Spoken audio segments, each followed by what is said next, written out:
ನನ್ನ ಹೆಸರು ಪ್ರಮೀಳಾ. ನಾನು ಮತ್ತು ನನ್ನ ಗಂಡ ತುಂಬಾ ಖುಷಿಯಾಗಿ ಸಂಸಾರವನ್ನು ನಡೆಸುತ್ತಾ ಇದ್ವಿ. ನನ್ನ ಗಂಡನಿಗೆ ನಾನು ಅಂದರೆ ತುಂಬಾ ಪ್ರೀತಿ. ನನಗೂ ನನ್ನ ಗಂಡ ಎಂದರೆ ತುಂಬಾ ಪ್ರೀತಿ. ನನ್ನ ಗಂಡ ನನ್ನನ್ನು ತುಂಬಾ ಚೆನ್ನಾಗಿ ನೋಡಿಕೊಳ್ಳುತ್ತಿದ್ದರು. ಆದರೆ ಒಂದು ದಿನ ನನ್ನ ಗಂಡನಿಗೆ ಬೇರೆ ಯುವತಿಯ ಜೊತೆ ಸಂಬಂಧ ಇರುವುದು ನನಗೆ ಗೊತ್ತಾಯಿತು.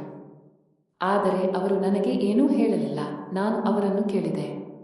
ಅವರು ನನಗೆ ಏನೂ ಉತ್ತರ ನೀಡದೆ ಅವರು ಅವತ್ತಿನಿಂದ ನನ್ನನ್ನು ಚೆನ್ನಾಗಿ ನೋಡಿಕೊಳ್ಳುತ್ತಾ ಇರಲಿಲ್ಲ, ನನಗೆ ಸುಖ ಕೊಡುತ್ತಾ ಇರಲಿಲ್ಲ. ಅದಾದ 1 ತಿಂಗಳ ನಂತರ ನಮಗೆ ನಮ್ಮ ಪಕ್ಕದ ಮನೆಯ ಯುವಕನ ಜೊತೆ ಗೆಳೆತನ ಬೆಳೆಯಿತು. ಅವನು ನನ್ನನ್ನು ತುಂಬಾ ಇಷ್ಟಪಡಲು ಶುರು ಮಾಡಿದ. ಅವನು ನನಗೆ ಆಂಟಿ ಎಂದು ಕರೆಯುತ್ತಿದ್ದ ಮತ್ತು ಅವನು ಡಿಗ್ರಿ ಕಾಲೇಜಿನಲ್ಲಿ ಓದುತ್ತಾ ಇದ್ದ.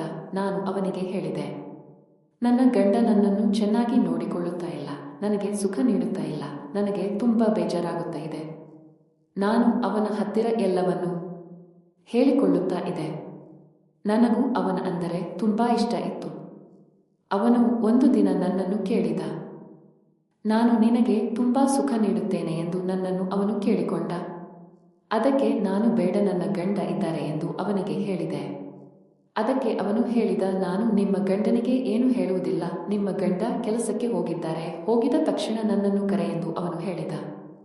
ನಾನು ಅವನಿಗೆ ಸರಿ ಎಂದು ಹೇಳಿದೆ. ಮಾರನೇ ದಿನ ನನ್ನ ಗಂಡ ಕೆಲಸಕ್ಕೆ ಹೋದ.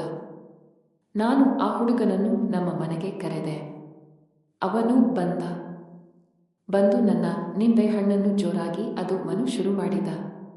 ನಂತರ ನಿಧಾನವಾಗಿ ನನ್ನ ತುಟಿಯನ್ನು ಕಚ್ಚಲು ಶುರು ಮಾಡಿದ.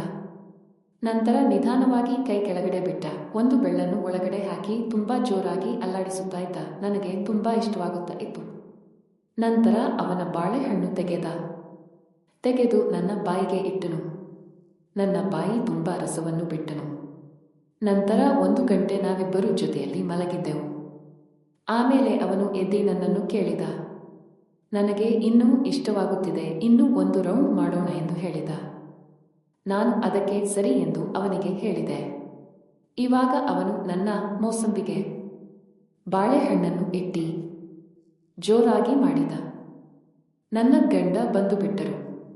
ನನ್ನ ಗಂಡನಿಗೆ ಎಲ್ಲವೂ ಗೊತ್ತಾಯಿತು. ನನ್ನ ಗಂಡ ನನ್ನನ್ನು ಬಿಟ್ಟು ಹೋದರು. ಅದಕ್ಕೆ ಯಾರೂ ಇಂಥ ತಪ್ಪನ್ನು ಮಾಡಬೇಡಿ ಎಂದು ನಾನು ನಿಮ್ಮಲ್ಲಿ ಕೇಳಿಕೊಳ್ಳುತ್ತೇನೆ.